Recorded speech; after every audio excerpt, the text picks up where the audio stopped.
you're a Cali boy, right? So you're big on the hard courts. You comfortable on that surface.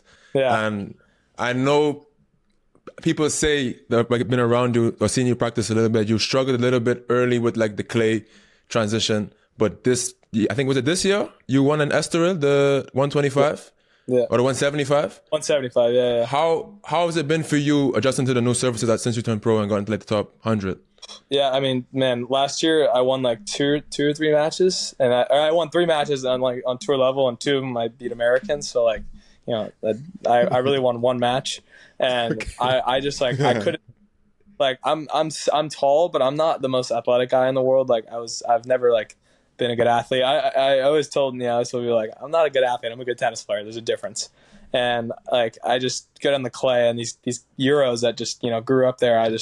I had no chance. The movement, they would just drop shot me and move, and like going back behind, I would just slip all over the place, and it was super tight. And there's not any freaking clay courts in California; it's too dry there. So it was really tough. But this year, I had a different coach with me, Robbie Ginepri. He played on tour. He got to 15 in the world, I think, and he helped me a ton. I lost to Bublik in Madrid, and then I got to Estoril super early and just trained my ass off and went out there and played 4 really good matches for 175 points. That was a good week for me. And then I didn't win another match after that on clay. So,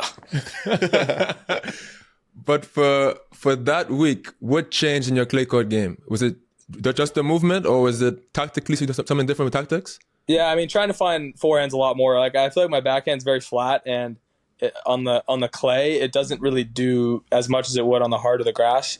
So you got to find forehands more. My forehand's pretty spinny already, so you got to find forehands on the clay, and that was my biggest problem last year. I was just like settling for middle backhands, and and I love my backhand and everything, but it's just not going to cut it. And in the clay, you have more time to find the forehand, and I was just absolutely unloading that week. I was unloading. I played super well.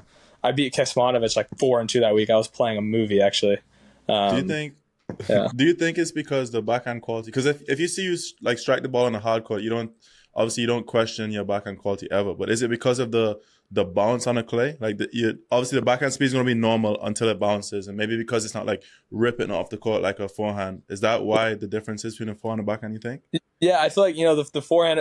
When I hit the forehand on clay, it'll bounce and it'll jump. It'll like have topspin and jump. And I feel like on the clay, it just kind of sits there, almost like a slice. I mean, my backhand's pretty shovelly, not like Cam Norrie level shovel, but yeah, it's pretty shovelly, and like I just feel like it just doesn't do as much in the clay. It just kind of sits there, and if I hit one not great, some dirt rat's finding a forehand, and I'm running for the next 5 shots. So yeah, yeah. True. Thanks for watching this clip. If you want to watch the full episode, the link is in the description down below.